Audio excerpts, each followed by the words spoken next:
નમસ્કાર વાલા વિદ્યાર્થી મિત્રો, સ્વાગત છે તમારું। આજે વાત કરીશું ધોરણ 8માં સંસ્કૃત વિષયનો પાઠ નંબર 3 આત્મશ્રદ્ધાયા બ્રવાવહ, જેના પાઠનું મિત્રો આપણે સ્વાધ્યાયનું સોલ્યુશન આ વિડીયોમાં જોવાના છે। તો ચાલો વિદ્યાર્થી મિત્રો વિડીયોની શરૂઆત કરીએ। તેના પહેલાં ખાસ ચેનલમાં નવા છો તો ચેનલને અવશ્ય સબસ્ક્રાઈબ કરી વિડીયોને લાઇક અને શેર કરવાનું પણ ન ભૂલતા। ક્વેશ્ચન નંબર 1, પ્રશ્નોના ઉત્તર સંસ્કૃતમાં આપો। મિત્રો જેમાં પ્રશ્ન 1 છે, એકલવ્ય ધનુર્વિદ્યા પઠિતું કસ્ય સમીપમ ગચ્છત। તો જવાબ આવશે એકલવ્ય ધનુર્વિદ્યા પઠિતું દ્રોણાચાર્યસ્ય સમીપમ અગચ્છત। બીજું, એકલવ્ય દ્રોણમ કિમ અવદત। તો એનો જવાબ છે એકલવ્ય દ્રોણમ અવદત ગુરુદેવ અહમ અપી ધનુર્ધર ભવિતુમ ઈચ્છામિ કૃપયા માં સ્વીકરુ। ત્રીજો પ્રશ્ન, દ્રોણ એકલવ્યમ કિમ અવદત। તો જવાબ છે દ્રોણ એકલવ્યમ અવદત અહમ કૌરવાન પાંડવાન ચ પાઠયામિ અહમ ભવતઃ શિષ્યરૂપેણ સ્વીકારમ કર્તું ન શક્નોમિ। 4, એકલવ્ય બાણેહ કિમ અકરોત। જો જવાબ છે એકલવ્ય બાણેહ એકસ્ય કુકુરસ્ય મુખમ અશિવ્યત। 5, દ્રોણાચાર્ય એકલવ્યમ કિમ અપૃચ્છત।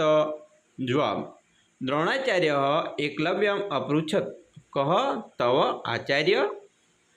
ક્વેશ્ચન મિત્રો 2, કૌંસમાં આપેલા શબ્દોના આધારે ખાલી પૂરો। જેમાં મિત્રો પહેલું છે એક કુકુર તાના દષ્ટા, તો જવાબ આવશે અપસત। બીજું, એકલવ્ય ધનુર્વિદ્યા પઠિતુમ ખાલી સમીપમ અગચ્છત, તો દ્રોણાચાર્યસ્ય। ચોથું, એકલવ્ય અસ્માનમ ખાલી સ્વયં જ્યોતિ સ્વયં પ્રજ્ઞ ભવતુ, જવાબ આવશે શિક્ષયતિ। મિત્રો બીજો પ્રશ્ન બાકી રહી ગયો હતો, એકલવ્યસ્ય ખાલી શ્રદ્ધા શિથિલા ન ભવત, તો આચાર્ય પ્રતિ। મિત્રો પ્રશ્ન 3 છે, શબ્દોના આધારે વાક્ય બનાવવાનું છે। પહેલું વાક્ય છે કુકુર, તો જવાબ છે એક કુકુર તાન દ્રષ્ટા અભવત। બીજું છે બાલક, તો એક બાલક અસ્તિ। ધનુર્ધર, તો શને કુશુલ ધનુર્ધર અભવત। નિશિષ્ય, તો અહમ ભવતઃ શિષ્ય રૂપેણ સ્વીકારમ કરતું ન શક્નોમિ। મિત્રો એના પછી આવશે આપેલા વિધાનો પૈકી સાચું વિધાન હોય તો તેની સામે આમ અને ખોટા વિધાનની સામે ન લખો। પહેલું વિધાન છે દ્રોણાચાર્ય એકલવ્ય શિષ્ય રૂપેણ સ્વીકારા કરતું ન શક્નોતિ, તો આમ। બીજું, એકલવ્ય ઈશ્વર શ્રદ્ધાયા પ્રતીક અસ્તિ, તો ન। એકલવ્ય બાણી કુકુરસ્ય મુખમ અશિવ્યત, આમ। નેક્સ્ટ, આચાર્ય પ્રતિ એકલવ્ય શ્રદ્ધાયા શિથિલા ન ભવત, તો ન।